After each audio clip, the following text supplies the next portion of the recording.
so many years of traditional storytelling, we often get used to the format that Hollywood gives us time after time, that when something comes down the grapevine that does something incredibly different, a lot of us don't really know what to think about that, yet I think that's what North Bend Film Festival's all about and does such a remarkable job with, as it kind of promotes itself as the festival that comes out of the town where Twin Peaks was shot. And I don't know if I've ever had a better time with a festival's opening film than I did with I Love My Dad.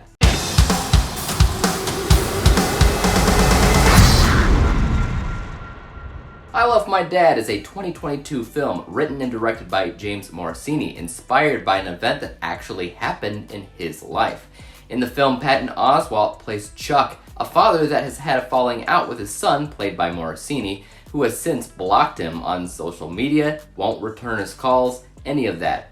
All Chuck wants to do is be a part of his son's life again, even if that just means talking. So he creates a fake profile of a beautiful girl on social media and essentially catfishes his own son. But when his son starts to fall in love with the idea of this fake profile, Chuck has to lie even more in order to cover up his other lies, and it becomes a massive snowball effect of awkwardness. On paper, this film is incredibly difficult to explain because the entire thing is built around lies, manipulation, deceit, and just sketchy behavior all around. I mean, on paper, Chuck is a very unlikable character, and the son is absolutely validated in trying to stay away from him in general. I mean, we're talking about glorifying catfishing here, and yet the sheer fact that it's Patton Oswalt playing the father changes everything, because I don't think he could have been any better cast.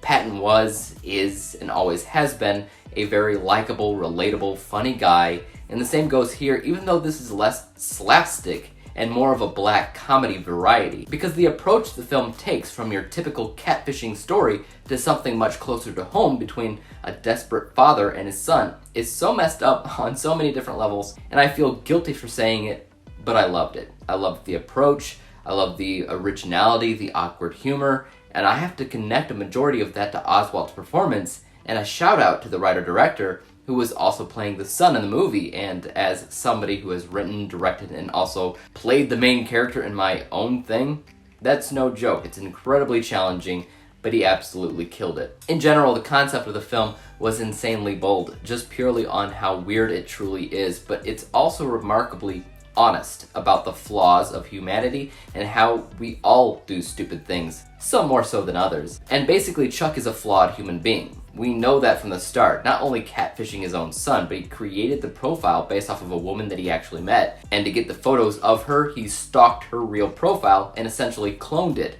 So I'm not saying that he's a great guy, he certainly has issues that he has to work on, but what I am saying is that everything that he did, you understood why, and maybe even related to, because he loves his son, and he just wanted to heal their relationship, and he just felt desperate enough to cut corners, and the end result is gut-bustingly hilarious, even though you're unbelievably mortified at the same time. It truly is impossible to explain. You just kind of have to see it for yourself. From a technical aspect, I found this film in general to be made pretty well. Most of the focus, I think, was on performances and character development than, say, with cinematography, editing, or just in general what things look like. It had its moments that looked fantastic, but I'd say a majority of it felt straightforward in those departments, and if I was forced to say anything specifically negative about the film, I'd be lying if I said I found anything.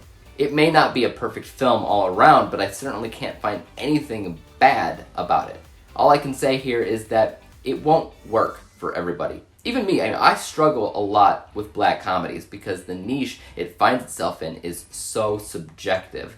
But it worked for me in this instance. So maybe it'll work for you too. So let's take a look at my final score for a second, which I gave an A-letter grade, final score of 93%, so 93 out of 100 possible stars.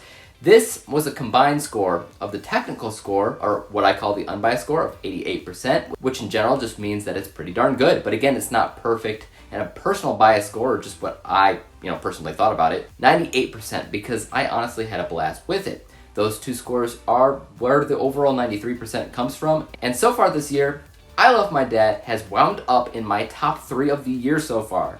Crazy. Above it, I have The Batman in second place, and in first place, I have Everything Everywhere All at Once. So it's in good company. But guys, have you seen I Love My Dad? And if so, I'd like to hear your thoughts about it in the comment section down below. Also, are you a fan of Patton Oswalt? I mean, if so, leave me your thoughts of your favorite performance of his, because as for me, I'm pretty sure this takes the cake. And as for YouTube, you guys know what to do. Hit the like, hit the subscribe button, and hit the bell to be notified when I come out with the next review. And until then, peace out.